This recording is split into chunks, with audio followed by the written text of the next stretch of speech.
I ko Nukarako tēnā koe. A tēnā koe anō e te mana whakawā. E hi ana hau ki te tautoko I te kai kōrero o mua, e peni, e mihi atu. Mr. Speaker, it gives me great pleasure and honour to be able to speak to the Waitangi National Trust Board Amendment Bill, third reading. As a member of this government, sir, and also as the chair of the Māori Affairs Select Committee. Sir, I would like to start by mentioning three milestones. One, sir, is this year we are celebrating the 175th anniversary of the signing of Te Riti o Waitangi. We're also, sir, looking at the 79th year of the Waitangi National Trust Act. And, sir, we're also looking, this is the third milestone, it is 9 years since we started this review, sir, of this Act. So it's also, sir, been a little frustrating because we've been in the House over the last sort of 3 or 4 weeks waiting for this final reading, the third reading of this bill. And so finally, sir, we come almost, hopefully, to the end of the journey. But in doing that, sir, it has been some time. So I would just like to take my time here to just reiterate a number of the important parts of this bill and the work that a number of Māori Affairs Select Committees undertook to get it to this point. Sir, the Waitangi National Trust Board is the body entrusted with caring for one of the most important and most single locations in our country, the treaty grounds of Waitangi. The important heritage status, sir, of this place, this birthplace of our nation, is recognised in law through the establishment of the Trust Board and to administer and act as guardians, sir, of these grounds. Sir, the Trust is self-funded and maintains the treaty grounds without cost, sir, to the people of New Zealand. But, sir, a need was identified over the 9 years ago to strengthen the financial viability and governance structure of the Trust.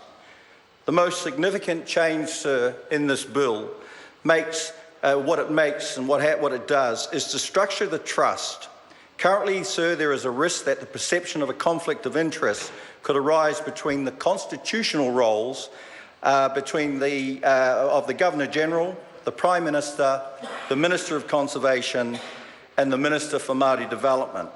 And, sir, their roles as ex officio members of the Trust. However, it is also important, sir, that the relationship between the Crown and the Waitangi National Trust Board be maintained. And that, sir, was a very, very important point. This bill, sir, does a good job of resolving this issue. It removes the ex officio members from the Trust Board, but it continues their involvement with the Trust, sir, through the appointment of the Governor-General as patron of the Trust and the establishment of a Crown representative group to foster good relations and share information with the Board. And, sir, that is made up of the Prime Minister, the Minister for Arts and Culture and Heritage, and the Minister, sir, for Māori Development. In addition, there are 2 members of Parliament who will be appointed as full members of the board, one representing the government and the other representing the opposition. Mr. Speaker, the Māori Affairs Select Committee saw an opportunity also to make a further correction to that representation on the board. Currently, sir, the Trust Board includes 3 members to represent 3 non-Māori families, but only 1 member to represent 4 Māori families. Our colleague, sir, Peter Pironi, is currently the representative for those 4 Māori families. But as a result, sir, of the changes made at the Select Committee, he will be replaced, sir, by 4 representatives when his current term ends. Sir, I'm sure that Peter will enjoy being able to say he was so valuable he had to be replaced by 4 people. But in all seriousness, sir, this was a change we feel that was very important, and it was important to make that change now while we had the opportunity, and that is what we've done. Mr. Speaker, this bill makes a number of other changes to modernise the provisions for the Waitangi National Trust Board, such as providing term limits for representative members, and we also, sir, have given the board general powers to do anything a natural person would do. And sir, this will allow the board to make better use of its commercial opportunities by doing things like borrowing money or managing forestry on its own land. Sir, the Trust Board takes care of the treaty grounds at no cost, as I said before, to the taxpayer, and these changes will allow it to continue to do so. Mr. Speaker, I want to acknowledge the members of the Waitangi National Trust Board for the work they do for the care for one of our most important historical sites.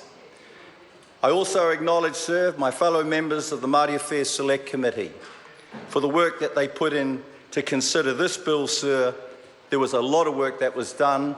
I also want to acknowledge, sir, the Honourable Minister Barry and the input that she had, our officials also, and also, sir, a former chair, the Honourable Tauhenare as well, because, as I said, this bill has been going for some time.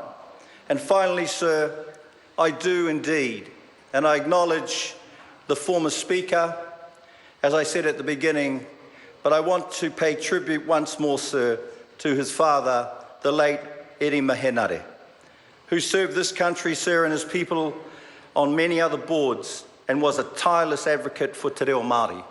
Sir, this is a legacy organisation. And sir, my final acknowledgement here is that I sincerely want to commend this bill to the House. Kia ora. Yeah.